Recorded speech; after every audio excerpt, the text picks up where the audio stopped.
compressor a few years back. There was a burnout. He's changing the system, going with a 4-ton instead of a 5.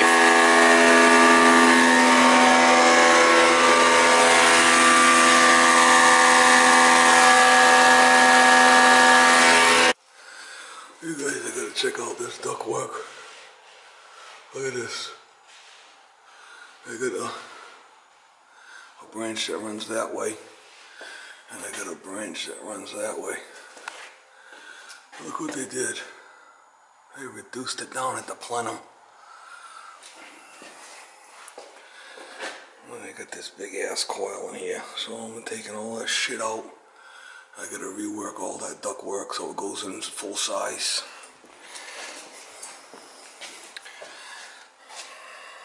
I got a new coil, encased coil that's gonna go right on here. But look at this shit. That's crazy, man. Flipping crazy. So I sized up the house and the ductwork. This ductwork's good for 3.5 tons. I'm going with a 4-ton unit. I'll be able to do the house with 4 tons.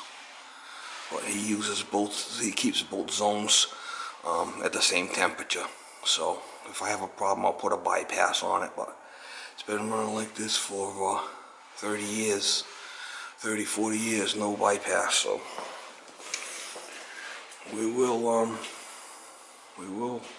do what we gotta do. Well, that's something right there. Flipping joke. It's all coming out. It's an old American standard.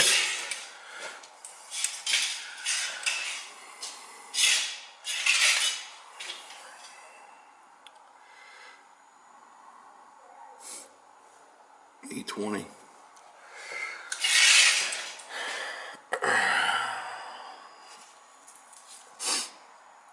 Right the unit.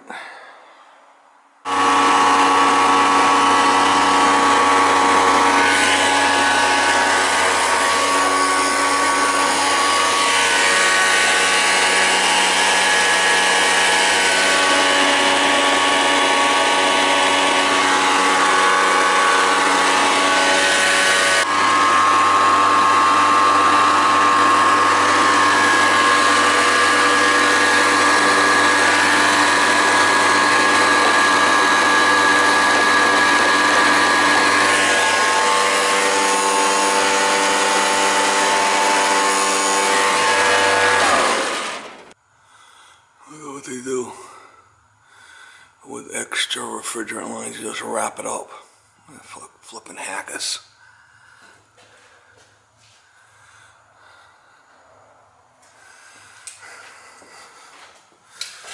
Looks like that was a 1-inch.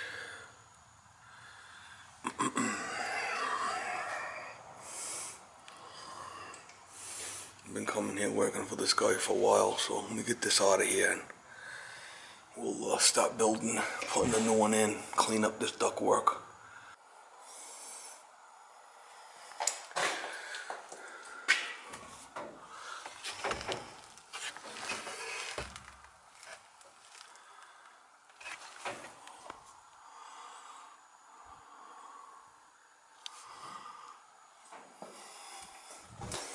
Coil looks pretty clean.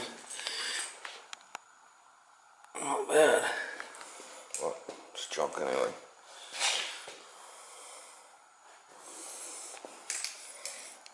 The old American standard.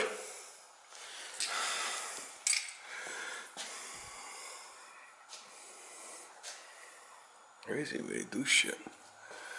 Flipping crazy the way they did shit here. Look at that. Crazy.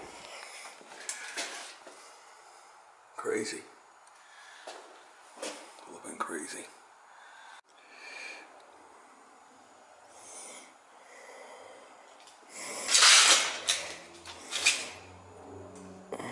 Heat exchanger looks fine, so.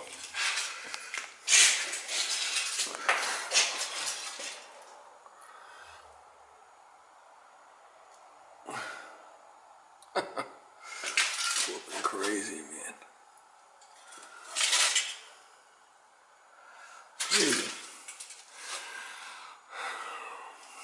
What I'll do is I'll bring this straight into the, I'll have to pan it all in. I'll have to bring this straight in somehow.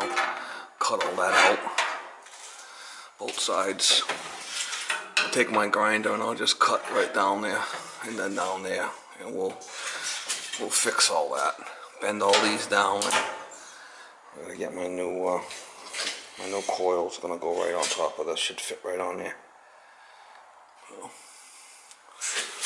what I'll do, I'll just grind that right off. We'll figure it out. Alright guys, I got the coil all in.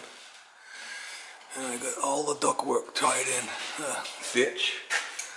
I got all that tied in, but I got it. I had to pokey the shit out of it. Everything fit nice and tight. I screwed it in really good. I pokeyed around, all the seams.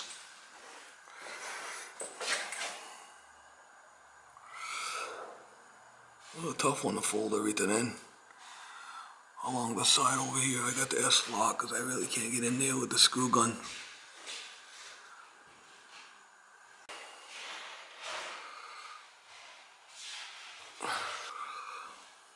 A tough little tie-in, but it come out good. At least now it's full size going both ways, so should be good. Alright, next I gotta do is I could have probably reused that line set, but I'm gonna run a new one because it was a burnout back in the day. So I gotta take this out. It's gonna come straight in. I'll drop it down below this beam under here and right in. So that's my next project, is try to get this line set, get that condenser out of there and get the line set in. Alright guys, I got to solder 2 joints there and 2 joints here. Then inside, I got my nitrogen going. I got it going in the blue and coming out the red to here. What I'll have to do is I'll have to get some rags, put some wet rags on there, around the valves there. I want to do these 2 joints here first, and then I'll wet rag them and solder them. Sulfos. I'm using the paint tank.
Them cool, I'll slide the insulation on and I'll wet rag them 2 bottom ones.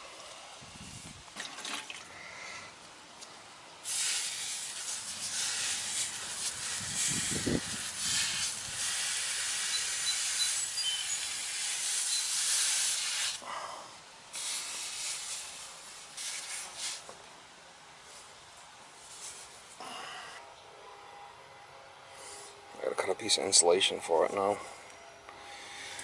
And do that last one there. I use my bender here for the bends. I use the Hilmore for the swedge.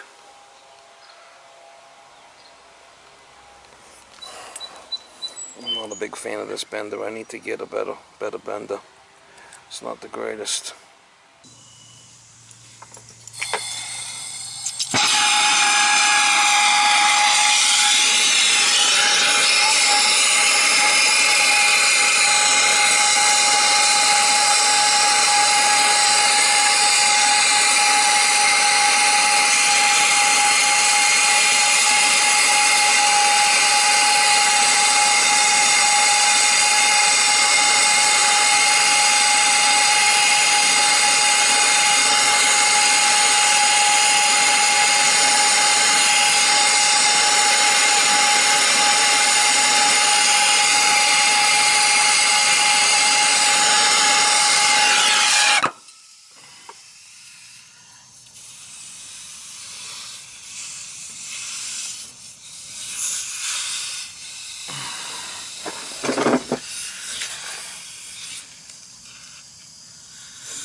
See it that good, but I want to make sure I get it good, you know.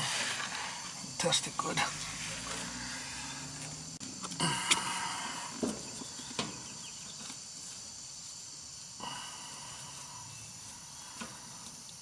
What you don't want to do is you don't want to burn the O-rings in this sucker.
I got the big appy on hoses too if I wanted to do it, but it's not a big deal. With that one for a while, I got to hook up the electrical here. Electricians should be here any time now to do that. The tying the drain downstairs, and we might be able to run it today. It's probably about, I don't know, 68 maybe, 65.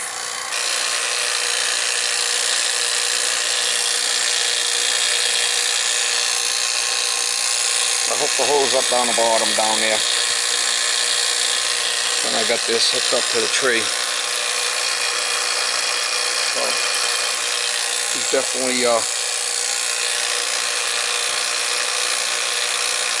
4 microns. I I tested it good with nitrogen for a while. It held fine, so.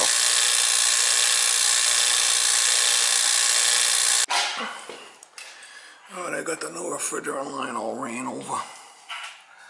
Got it all pumped down, got the gas back in it. I haven't started it yet. I got the smoke pipe back on there. The drain. Got the drain hooked up with an overflow easy trap. No trap on this. You don't need a trap because the fan's pushing through the coil. If your coil's below and your fan's pulling through the coil, you need a trap. So don't need a trap on it. I'll put a little clean out there. If that's loose, I could just pop that out if I want to, like a vent. To check in there. I'm just gonna pick up all this mess. It's getting late. I might have to come back tomorrow and run it. I gotta fill that hole in over there where I went through. But it's looking pretty good. Didn't come out too bad. One guy all day. I think I did pretty good considering I still gotta pack up all this stuff and the condenser and get all the shit out of here today. So I'll probably come back tomorrow, which is gonna be a warmer day, and I'll start it and run it then. I don't think it come out too bad. I left, that's where the other downspout was before, so I did it that way. The wiring done. Refrigerant line's done. All I gotta do is charge it tomorrow. Run it and charge it. Come back. It's like 4:30 already. I'm dead. Long day. I could have used the other refrigerant lines, but like I said, the other one was a burnout a few years back, so I would just change the line set. I gotta fill this in here with something, silicone or something tomorrow. I just strapped down to the cart there. I ain't going nowhere.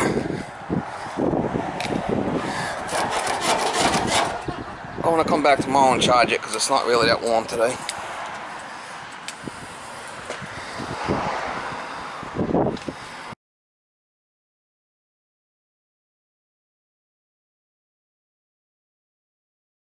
And just cutting the covering off that line set. Look at all the oil. So that coupling right there was leaking. Good thing I changed it. That line set. Soft solder, looks like soft solder. But look at all the oil there. So that line set was junk anyway. Yeah. Like 70 or so in here in the house. Yeah, put them both on cooling and turn it down. I'll check it outside.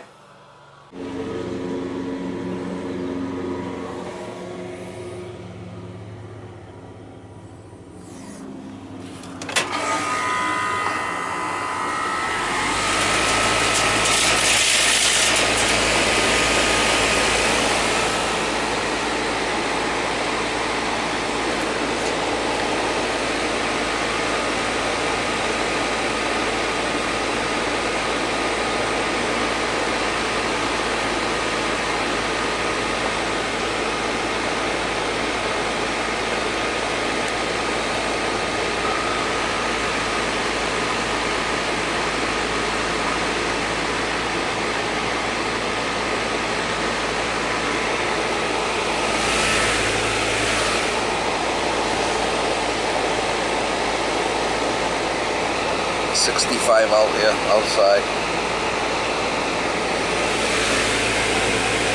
I'm gonna need to add some gas to it. And below 100 there, gotta put some gas in it.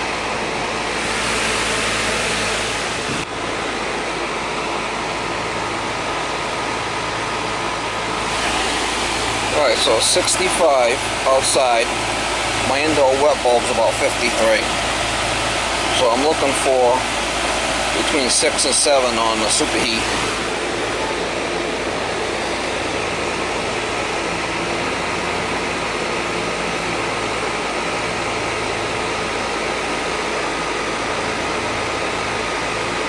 I haven't added no gas gas, just letting it run for a while. It's come up a little bit, so.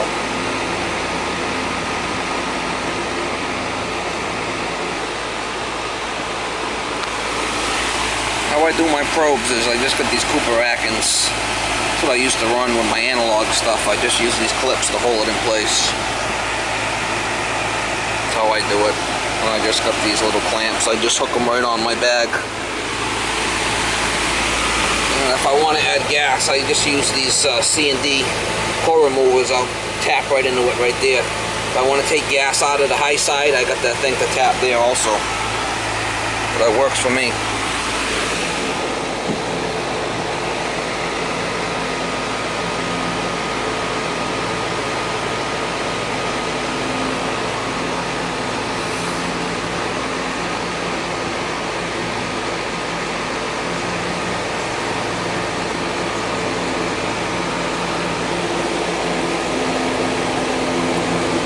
Low side's coming back at 45.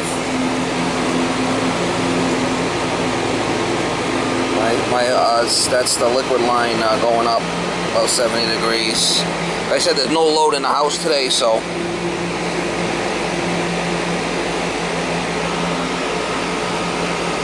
$10.4. I'm good with that charge. At least I didn't have to add no gas to it. The best thing to do is run it for 15 minutes so the charge evens out. Like I said, there's no load in the house today, so.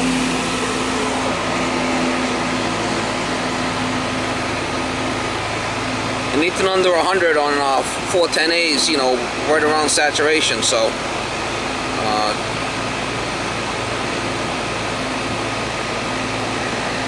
I'm within 5 there. Within 4.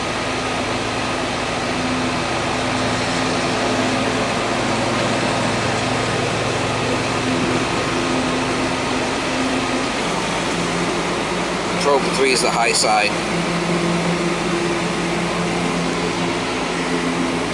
Probe 4 is the low pressure.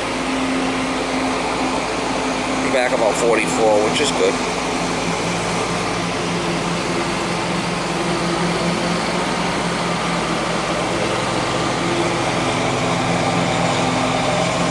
My superheat's right about where I need to be.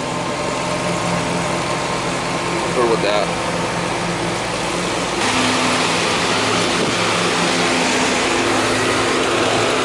Just gotta fill in this hole and I'll be done with this job. It's the next day I came back because I was like beat yesterday after doing this job, so.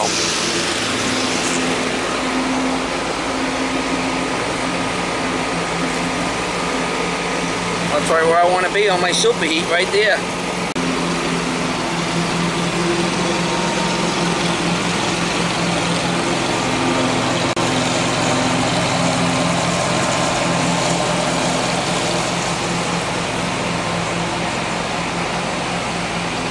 Subcooling's right out, you know, just below 7. It's a piston, so we gotta charge it by superheat. Good with that.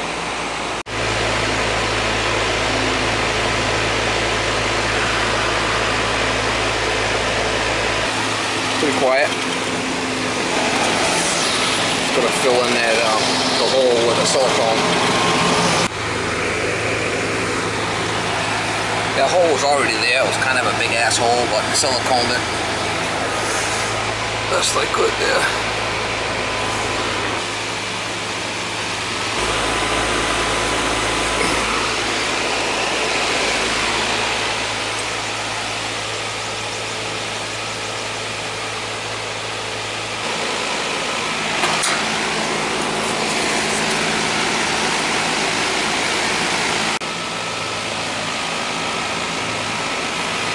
It's off. How long is the fan gonna run inside? Well, there's a delay on it. Delay on it.